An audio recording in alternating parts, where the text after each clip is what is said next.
The Samsung Galaxy Express I8730 hopes to stand out from the rest of the mid-range pack by shipping with Jelly Bean and keeping the now classic Samsung look. Is that all it takes? Find out in our review.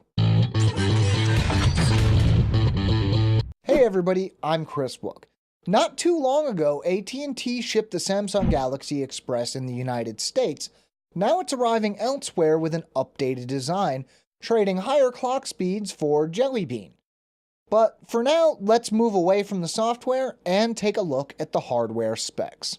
The Samsung Galaxy Express I8730 has a 4.5-inch Super AMOLED display and runs a Qualcomm Snapdragon S4 chipset with a 1.2 GHz dual-core Crate processor. It has 1 GB of RAM and 8 GB of internal storage, expandable via microSD.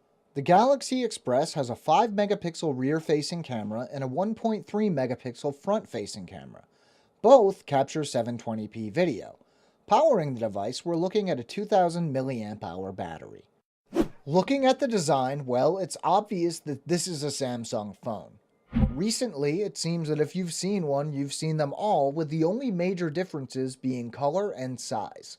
Button layout is just as you'd expect. Power button on the right, volume rocker on the left, hardware home button on the front. The overall feel is good and it should be a decent fit for most people, but those with smaller hands might have trouble with one-handed operation. The phone is light, but feels a little on the flimsy side. I'd be careful of dropping this one. Whenever we look at phones in this class, the display is usually the biggest flaw, and in this case, it's no different. The resolution of 800 by 480 just doesn't cut it on a 4.5-inch screen, though it does work better than, say, the larger Galaxy Grand. Pixelation is surprisingly difficult to notice, actually, but with a pixel density of around 207 ppi, you'll notice a general lack of sharpness. The only other issue is that the screen can look a little washed out at times. That small resolution does pay dividends when it comes to performance, as does the Snapdragon chipset. Starting with some numbers, we ran Antutu Benchmark 10 times and ended up with an average score of just under 11,000, almost exactly what we expected from this chipset.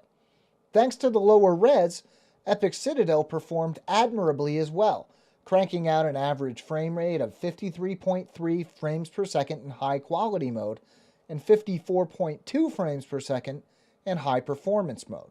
In the real world, performance was comparable, with little noticeable lag when scrolling through home screens or the app drawer.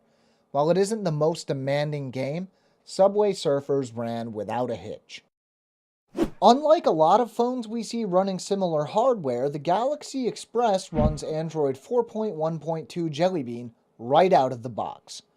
Samsung has skinned the device with its TouchWiz UI in keeping with its apparent philosophy of giving customers a unified experience.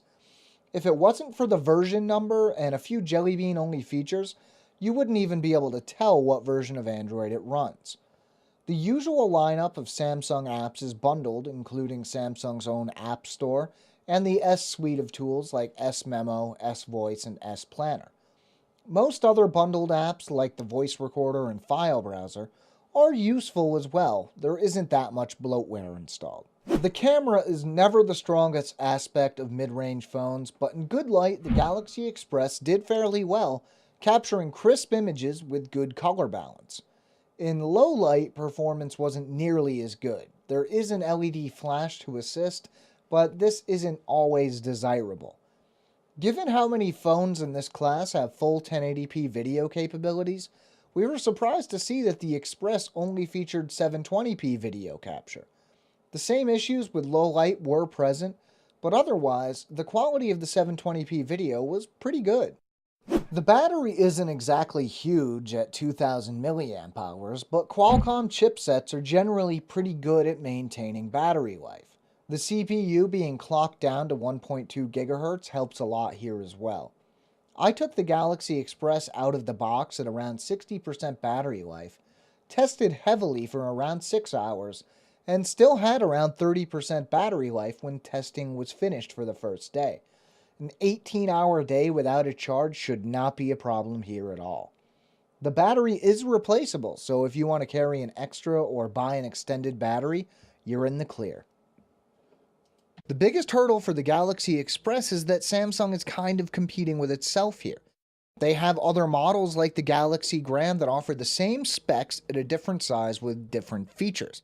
Not to mention, they have a lot of competition from other companies as well. That said, if you want a Samsung phone that looks and acts like a Samsung phone for a relatively low price, this is that phone. Unless you want a bigger one.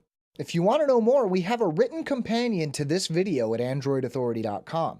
You can find the link in the description below. We have new videos going up all the time, so if you want to stay caught up, make sure to subscribe to our channel. I'm Chris Wook for Android Authority, and as always, thank you for watching.